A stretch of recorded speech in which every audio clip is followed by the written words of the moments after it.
नमस्कार। स्वागत है आप सभी का द इकोनॉमिस्ट में। तो अभी हम बात करने जा रहे हैं startup India seed fund scheme के बारे में। तो ये नई स्कीम है। 1 अप्रैल 2021 से जो हमारा नया सेशन, नया फिस्कल ईयर शुरू होगा, तो तब से ये स्कीम जो है लागू होगी। तो किन के लिए लागू होगी? जो स्टार्टअप्स हैं। देखिए, भारत सरकार चाह रही है कि जो नए स्टार्टअप्स हैं उनका उदय हो और वो आगे की ओर एक्सपैंड करें। अगर उदय होता है तो ऐसा ना हो कि 1-2 साल सरवाइव करने के बाद वो फेल हो जाए।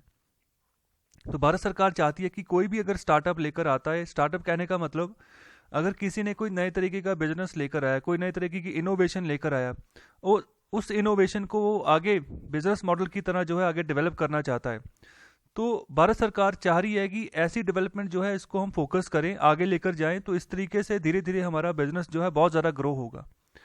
तो startup India seed fund scheme Bharat सरकार जो है आने वाले 4 सालों में जो है लेकर आएगी। आने वाले 4 सालों में पैसा बांटा जाएगा। तो 21-22 से इसका जो है शुरुआत होगी, 1 अप्रैल 2021 से।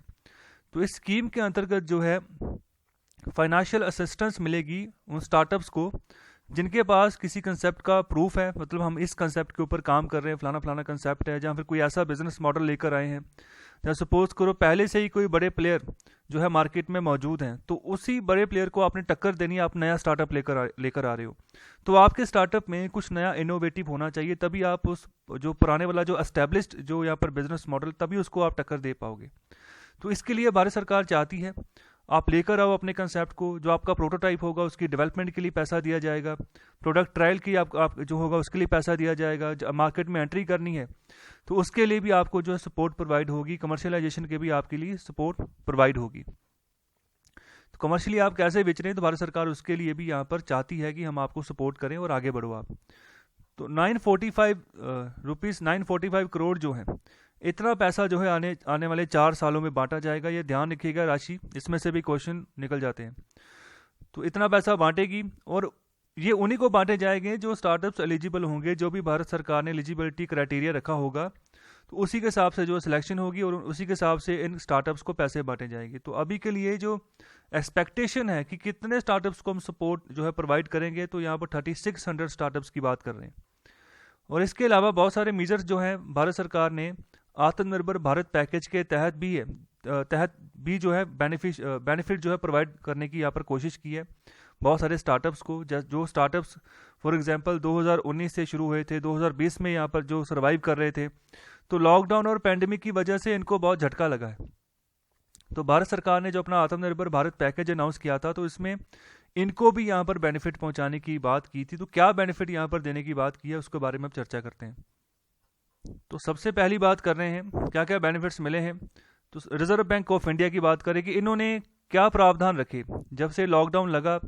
तो इन्होंने क्या कहा कि जितने भी तरह के हमारे यहाँ फाइनेंशियल इंस्टीट्यूशन हैं जो यहाँ पर लोन प्रोवाइड करते हैं, चाहे वो एग्रीकल्चर टर्म लोन हो, चाहे रिटेल हो, चाहे क्रॉप लोन हो, चाहे कोई भी कमर्शियल बैंक है, चाहे रीजनल रूरल बैंक है, चाहे स्मॉल फाइनेंस बैंक है, चाहे लोकल एरिया बैंक्स हैं, चाहे कोऑपरेटिव बैंक्स हैं, चाहे जितने भी भारत में फाइनेंशियल इंस्टीट्यूशन काम करते हैं, चाहे हमारे जो नॉन बैंकिंग फाइनेंस कॉरपोरेशन हैं, कंपनीज हैं, चाहे वो हैं, चाहे इंक्लूडिंग हाउसिंग फाइनेंस कंपनीज हैं, तो इन सबको यहाँ पर जो है जो भी यहाँ पर लैंडिंग का काम करते हैं, पैसा ब्याज पे देते हैं आगे, तो इनको 3 महीने का जो था लोन मोरेटोरियम दे दिया था कि आपकी जो भी आपने पेमेंट्स करनी है, इंस्टॉलमेंट्स करनी है, तो 1 मार्च 2020 से लेकर 31 मई 2020 तक की आपको छूट दे दी गई। क्योंकि उस समय लॉकडाउन लगा था, उस समय कोशिश ये थी कि पैंडेमिक को दूर करें। कोरोना वायरस की महामारी फैल रही थी उस समय भारत में और बिजनेस जो थे बहुत ठप हो रहे थे। तो ये बस की बात नहीं थी किसी स्टार्टअप के कि वो जो लोन की किस्तें हैं वो भी देता जाए।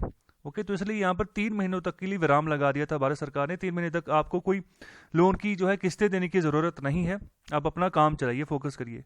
इसके अलावा इसको और एक्सटेंड कर दिया गया बाद में, जब लॉकडाउन एक्सटेंड हुआ तो इसको ये जो टर्म थी इसको भी और एक्सटेंड किया गया और 3 महीनों के लिए, 1 जून 2020 से लेकर 31 अगस्त 2020 तक। ओके, तो जो आपकी जो पेमेंट है इंस्टॉलमेंट्स की, आप जो है उसको आप डिले यहाँ पर कर दिया गया भारत सरकार ने। इस तरीके से सपोर्ट प्रोवाइड की थी स्टार्टअप्स को कि ये खराब ना हो जाए स्टार्टअप। अगर इनके ऊपर बोझ डाल देते, प्रेशर डाल देते, तो कि आपने अपनी लोन की किस्तें जमा करवानी है, तो फिर पता कहाँ से करवाते, हो सकता है कोलैप्स ही कर जाते। और आगे बात कर रहे हैं कामत कमेटी की। तो ये बहुत इंपॉर्टेंट है, इसके रिगार्डिंग क्वेश्चन पूछा जा सकता है कि किसके साथ इसका रिलेशन है कामत कमेटी का। तो ये एक एक्सपर्ट कमेटी थी जो कि रिजर्व बैंक ऑफ इंडिया के द्वारा बनाई गई थी under the chairmanship of Shri KV. Kamat. तो उन्होंने रिकमेंडेशन दी थी कि जो फाइनेंशियल पैरामीटर्स हैं उसके अंतर्गत जो हमारे हमारे यहाँ पर हमें रेजोल्यूशन प्लान्स चाहिए। तो यहाँ पर इन्होंने रेजोल्यूशन प्लान्स तैयार किए थे under the resolution framework for covid related stress. तो इस फ्रेमवर्क के तहत प्लान तैयार किए गए थे। हमने यहाँ पर सेक्टर स्पेसिफिक होकर जो है हमने काम करना है। जो सेक्टर्स हमें लग रहा है कि ज़्यादा उनकी हालत ख़राब हो जाएगी तो उनके लिए हमें प्रायोरिटी तैयार करनी है, उनके ऊपर फोकस पहले करना है। तो इसी हिसाब से जो था, जो रिकमेंडेशन थी कमेटी की, इसको बहुत बढ़िया तरीके से आरबीआई ने एक्सेप्ट भी किया और इसी के अकॉर्डिंग अपना प्लान तैयार करना शुरू कर दिया। 5 यहाँ पर स्पेसिफिक फाइनेंशियल रेशो तैयार की गई। ओके, इसके अलावा सेक्टर स्पेसिफिक थ्रेशोल्ड जो था हर एक रेशो के लिए यहाँ पर बनाया गया और 26 सेक्टर ऐसे यहाँ पर चुने गए जिनके ऊपर यहाँ पर फोकस किया गया और उस हिसाब से जो था रेजोल्यूशन प्लान जो थे उनको फाइनलाइज किया गया। और आगे बात कर रहे हैं measures for businesses including MSMEs। तो इसके रिगार्डिंग भी देखा गया कि इन मेजर्स के अकॉर्डिंग जो भी एलिजिबल स्टार्टअप्स हैं उनको हम यहाँ पर सपोर्ट प्रोवाइड करें। तो पहली बात कर रहे हैं 3 लाख करोड़ का यहाँ पर एमर्जिंग वर्किंग कैपिटल फैसिलिटी जो थी बिजनेसेस के लिए और जो MSME सेक्टर के अदारे थे उनको प्रोवाइड की गई कि जो अदारे जिनको पैसे की ज़रूरत है उसको हम यहाँ पर वर्किंग कैपिटल प्रोवाइड करेंगे, उसकी फैसिलिटी जो है प्रोवाइड करेंगे जो कि बिजनेस जो है वो शट डाउन ना हो। इसके अलावा 20,000 करोड़ रुपए का सबऑर्डिनेट डेट जो है, जो स्ट्रेस्ड MSMEs थे उनको प्रोवाइड किया गया। एक तरीके का एक अलग से कर्जा यहाँ पर प्रोवाइड किया गया जो स्ट्रेस ने, कहने का मतलब जिनकी सिचुएशन ऐसी थी कि लोन की किस्तें दे नहीं पा रहे थे, काम चल नहीं रहा था और सिचुएशन ऐसी थी कि कभी भी जो है वो अपने आप को यहाँ पर दिवालिया घोषित कर सकते हैं और ये जो MSME का अदारा है बंद हो सकता है। तो इन ऐसी अगर सिचुएशन पैदा हो जाए तो हम वहाँ पर वर्ड यूज़ करते हैं कि यहाँ पर अदारा जो है स्ट्रेस्ड है काफ़ी। कहने का मतलब कि लिक्विडिटी इक्विटी का जो यहाँ पर प्रावधान जैसे होना चाहिए वो वैसे हो नहीं पा रहा। तो इसीलिए यहाँ पर 50,000 करोड़ रुपया इक्विटी इन्फ्यूजन भी किया गया, MSMEs में पैसा दिया गया। लेकिन किस तरीके से यहाँ पर अगर इक्विटी इन्फ्यूजन करना है, कहने का मतलब इन्वेस्टमेंट लेकर आनी है, लेकिन कैसे? Through fund of funds. तो फंड ऑफ फंड्स का क्या मतलब होता है यहाँ पर? तो फंड ऑफ फंड्स का मतलब होता है ये एक तरह का इन्वेस्टमेंट टूल होता है जिससे कि इन्वेस्टमेंट लाई जाती है, लेकिन डायरेक्टली जो है स्टॉक्स में इन्वेस्टमेंट नहीं करते। इसमें क्या होता है कि किसी और का जो पोर्टफोलियो होता है जो इन्वेस्टमेंट करवा रहा है, हम उसको होल्ड करके काम करते हैं, उसको पकड़ कर काम करते हैं, उसके थ्रू इन्वेस्टमेंट करते हैं आगे। ओके, तो फंड ऑफ फंड्स यहाँ पर पर्टिकुलर वर्ड हम यूज़ करते हैं। तो इस तरीके से यहाँ पर जो है इन्वेस्टमेंट लाई जाएगी और इसी तरीके से 50,000 करोड़ रुपए की इक्विटी इन्फ्यूजन भी MSMEs में की गई कि पैसा इनको चाहिए, इन्वेस्टमेंट चाहिए और वही चीज़ इनको प्रोवाइड की जाए।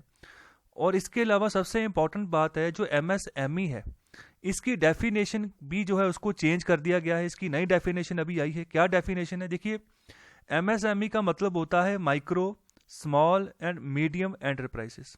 ओके, 3 वर्ड यहाँ पर बेसिकली आते हैं। 3 तरह की फर्म्स की हम बात करते हैं जो कि माइक्रो लेवल के यूनिट होते हैं, दूसरा जो स्मॉल लेवल के यूनिट होते हैं और तीसरा जो होता है जो मीडियम लेवल के यूनिट होते हैं, जो मैन्युफैक्चरिंग हब होती है, जो मैन्युफैक्चरिंग सेक्टर होता है, किसी भी चीज़ की हो सकता है प्रोडक्शन कर रहे हो।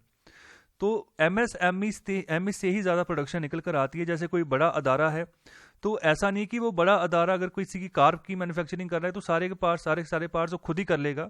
बहुत सारे पार्ट्स ऐसा होता है जो छोटी छोटी फर्म्स को यहाँ पर ऑर्डर दिया होता है। ओके, उसका टेंडर मिला होता है तो उस हिसाब से वो छोटे छोटे यूनिट्स जो है छोटे छोटे पार्ट्स बनाकर उसको जो है जो मेन होल्डर होता है उसको सप्लाई करते हैं। ओके, कोई नट बोल्ट बना रहा है, कोई यहाँ पर सीट कवर सिल रहा है, कोई जो है इंजन के पार्ट्स तैयार कर रहा है, कोई गाड़ी की बॉडी तैयार कर रहा है, कोई ग्लास तैयार कर रहा है। तो इस तरीके से अलग अलग यूनिट्स होते हैं जो काम कर रहे होते हैं। कोई टायर तैयार कर रहा है। तो यहाँ पर बात कर रहे हैं डेफिनेशन में क्या बदलाव किया गया। तो सबसे पहले जो माइक्रो, जहाँ पर हम वर्ड माइक्रो यूज़ करते हैं, जो माइक्रो टाइप के यूनिट होते हैं जहाँ पर माइक्रो मैन्युफैक्चरिंग होती है, तो हम माइक्रो उन यूनिट्स को बोलेंगे जहाँ पर कम से कम जो है 1 करोड़ रुपए की इन्वेस्टमेंट हो और 5 करोड़ रुपए का उसका टर्नओवर जो है 1 साल का निकल कर आ रहा हो, कि 5 करोड़ का वो बिजनेस कर रहे हैं 1 साल में। ओके, और 1 करोड़ की इन्वेस्टमेंट हो, तो अब उसको हम माइक्रो यूनिट बोलेंगे। इसके अलावा बात करें स्मॉल यूनिट्स की डेफिनेशन भी चेंज कर दी गई। यहाँ पर क्या किया, यहाँ पर अभी बोला जा रहा है कि 10 करोड़ की कम से कम अगर इन्वेस्टमेंट होगी, ओके, तो और 50 करोड़ का अगर टर्नओवर निकल के आ रहा होगा तो हम उसको बोलेंगे कि ये स्मॉल यूनिट है। और इसके अलावा जो मीडियम यूनिट है, अभी फिलहाल उसको 20 करोड़ की इन्वेस्टमेंट कह रहे हैं और 100 करोड़ का टर्नओवर कह रहे हैं, लेकिन इसको भी जो है और इसको बढ़ा दिया गया है। इसकी लिमिट जो है अभी और बढ़ाकर क्या कर दी गई है, 50 करोड़ के इन्वेस्टमेंट की लिमिट कर दी गई है और 250 करोड़ का टर्नओवर। अगर आपने 50 करोड़ कम से कम इन्वेस्ट किए हैं तो 250 करोड़ का अगर आप टर्नओवर एक साल में लेकर आ रहे हो, आपका मैन्युफैक्चरिंग यूनिट लेकर आ रहा है, 250 करोड़ का बिजनेस कर रहा है, तब हम कहेंगे कि आपका जो यूनिट है वो मीडियम यूनिट है, मीडियम लेवल का यूनिट है। तो इस तरीके से ऐसे एंटरप्राइजेस बनते हैं। तो शॉर्ट फॉर्म में इसको तीनों को इकट्ठा करके हम बोल देते हैं micro, small and medium enterprises. तो इनकी तादाद भारत में बहुत ज़्यादा है और इन्हीं की तादाद ज़्यादा है तो इन्हीं को सपोर्ट करना भी भारत के ऊपर सबसे पहली रिस्पॉन्सिबिलिटी बनती है, क्योंकि इनसे एम्प्लॉयमेंट अपॉर्चुनिटीज़ बहुत ज़्यादा निकल कर आती हैं, लोकल लेवल पर निकल कर आती हैं। जो आम लोग होते हैं, जो लोकल लेवल किसी सोसाइटी किसी शहर में रह रहे हैं, उनको यहाँ पर जॉब होने के चांसेस ज़्यादा मिलते हैं। तो हालांकि यहाँ पर माइग्रेटेड लेबर भी जो है काफ़ी बड़े पैमाने पर काम आती है। जो सस्ती लेबर है वो माइग्रेंट लेबर ही होती है, जो हमारे ईस्टर्न इंडिया से ज़्यादातर आते हैं। तो बेसिकली भारत को ये छोटे छोटे यूनिट्स ही हैं जो बड़ी उछाल तक लेकर जाते हैं। इसके अलावा बात करें जो ग्लोबल टेंडर्स हैं, जो ठेका होता है, ग्लोबल टेंडर्स होते हैं, उनको भी यहाँ पर डिसअलाउ कर दिया गया है अप टू 200 करोड़। तो यहाँ पर क्यों डिसअलाउ किया गया है, क्योंकि जो हमारे डोमेस्टिक सप्लायर हैं उनको हम जो है प्रेफरेंस दे पाएँ, ताकि जो कि हमारे जो स्टार्टअप्स हैं उनको बूस्टअप मिल सके, वो अपनी डोमेस्टिकली अपनी प्रोडक्शन इतनी बढ़ाएं कि ग्लोबल लेवल पर जाके हम जो है कंपटीशन दें। तो यहाँ पर 200 करोड़ तक की जो यहाँ पर ग्लोबल टेंडर अगर आते हैं तो उसको हमने डिसअलाउ कर दिया है। और इसके अलावा बात करें कि और क्या बेनिफिट्स हमें मिले हैं आत्मनिर्भर भारत पैकेज के तहत, तो जो भारत सरकार ने आत्मनिर्भर भारत पैकेज 3.0 लॉन्च किया था, उसमें एक PLI स्कीम यहाँ पर लॉन्च की थी भारत सरकार ने, जिसमें कहा गया था कि प्रोडक्शन लिंक्ड इंसेंटिव जो है हम अपने जो डोमेस्टिक प्रोड्यूसर हैं, जो डोमेस्टिक मैन्युफैक्चरर है, उनको प्रोवाइड करेंगे आने वाले 5 सालों में। तो उसके लिए भी बहुत सारी बड़ी राशि जो थी भारत सरकार ने जारी की थी। तो इस साल का जो बजट है 2021-22 का, उसमें भी 1.97 लाख करोड़ भारत सरकार जारी कर रही है और उसमें यहाँ पर 13 की सेक्टर है जिनके ऊपर पैसा लगाएगी भारत सरकार। तो भारत सरकार ऐसा क्यों यहाँ पर चाहती है कि मैं इनको पैसा बांटूं, इसके लिए यहाँ पर जो बेसिक फंडा क्या है, तो भारत सरकार यहाँ पर चाहती है कि जो हमारे भारत का मैन्युफैक्चरर है उसको हम ग्लोबली यहाँ पर इस तरीके से पेश करें कि जैसे चाइना अपना प्रोडक्ट पेश करता है तो भारत अपना प्रोडक्ट पेश करे, तो भारत का प्रोडक्ट भी लोग खरीदें, प्राइस के हिसाब से भी कॉम्पिटिटिव हो और क्वालिटी के हिसाब से भी कॉम्पिटिटिव हो चाइना के साथ या दुनिया की किसी भी इकोनॉमी के साथ अगर हम कंपेयर करें अपने आप को। तो ग्लोबल लेवल पर हमने अपने मैन्युफैक्चरर्स को कंपटीशन करने के लायक बनाना है और जीतने के भी लायक बनाना है। तो इसके अलावा दूसरी बात है कि इन्वेस्टमेंट चाहिए हमें अलग अलग एरियाज़ में। जो यहाँ पर 10 की सेक्टर्स की बात करें तो वहाँ पर अच्छी इन्वेस्टमेंट भी आए, इसके ऊपर भी फोकस करें। इसके अलावा कटिंग एज टेक्नोलॉजी, जो लेटेस्ट टेक्नोलॉजी आ रही है जिससे कि काम जल्दी हो रहा है और इम्प्रूवमेंट देखने को मिल रही है, तो उसको हमने इंट्रोड्यूस करना है। इसके अलावा एफिशिएंसीज को यहाँ पर इंश्योर करना है कि खराबी ना हो, एक्यूरेसी लेकर आए कोई भी काम, अगर कोई भी किसी चीज़ की प्रोडक्शन हम निकाल रहे हैं। इकोनॉमी को हमें बड़े पैमाने पर फैलाना है। ये जो अलग अलग सेक्टर्स यहाँ पर भारत सरकार ने चूज़ किए हैं, इनको बड़े पैमाने पर फैलाने का मतलब है जितनी इनकी बाहर डिमांड बढ़ जाएगी बाहर के मुल्कों पर, तो उतना ही इनके ऊपर यहाँ पर प्रेशर आ जाएगा कि आप ज़्यादा से ज़्यादा प्रोडक्शन निकालो। अगर प्रोडक्शन ज़्यादा निकालनी है तो उसके लिए इनको अपना बेस भी बड़ा करना पड़ेगा, स्केल बड़ा करना पड़ेगा। अगर स्केल बड़ा किया तो एम्प्लॉयमेंट अपॉर्चुनिटीज़ भी निकलेंगी और साथ ही साथ अगर स्केल बड़ा होगा तो हमारा एक्सपोर्ट भी राइज हो जाएगा और अगर हमारा एक्सपोर्ट राइज होता है तो हमारी ग्लोबल सप्लाई चेन भी बढ़ जाएगी।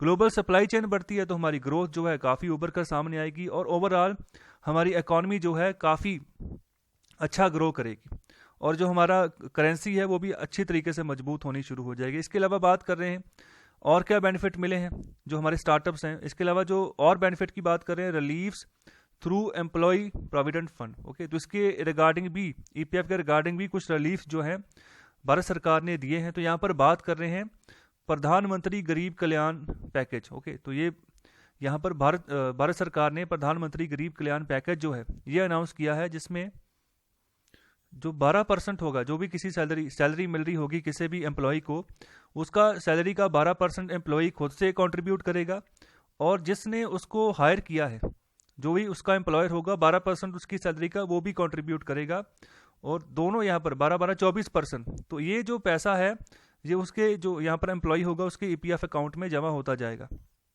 ओके, EPF में ऐसा ही होता है।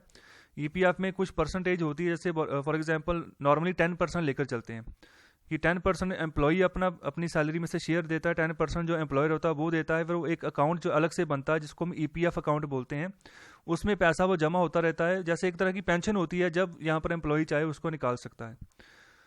तो बहुत कम ये चीज़ें हो रही हैं, लेकिन भारत सरकार प्रधानमंत्री गरीब कल्याण पैकेज के तहत ये चीज़ यहाँ पर प्रोवाइड कर रही है कि यहाँ पर फैसिलिटी मिले हमारे एम्प्लॉयज़ को। इसके अलावा बात कर रहे हैं, ये जो सपोर्ट थी ये सिर्फ यहाँ पर कुछ महीनों तक यहाँ पर प्रोवाइड की शुरुआत में, मार्च अप्रैल मई 2020, इसके बाद इसको एक्सटेंड कर दिया गया और 3 महीनों के लिए, जून जुलाई अगस्त 2020 तक। और यहाँ पर 4,860 करोड़ रुपए का जो है असिस्टेंस प्रोवाइड किया गया, और 3.67 लाख जो है एस्टैब्लिशमेंट, मतलब इतने अकाउंट जो थे एस्टैब्लिश किए गए, और इतनी जो है एस्टैब्लिशमेंट की हुई। और दूसरा बात कर रहे हैं 72 लाख जो है इसके आसपास के जो एम्प्लॉयज़ थे इनको बेनिफिट जो था प्रोवाइड किया गया। तो यही था पूरा का पूरा आर्टिकल, जहां पर हमने बात की है startup India seed fund scheme के बारे में। तो आई होप आपको आर्टिकल अच्छा लगा है, तो कृपया लाइक ज़रूर करें, कमेंट बॉक्स में बताएं आर्टिकल के बारे में, शेयर करें ज़्यादा से ज़्यादा, और चैनल को सब्सक्राइब कीजिए। बहुत बहुत शुक्रिया।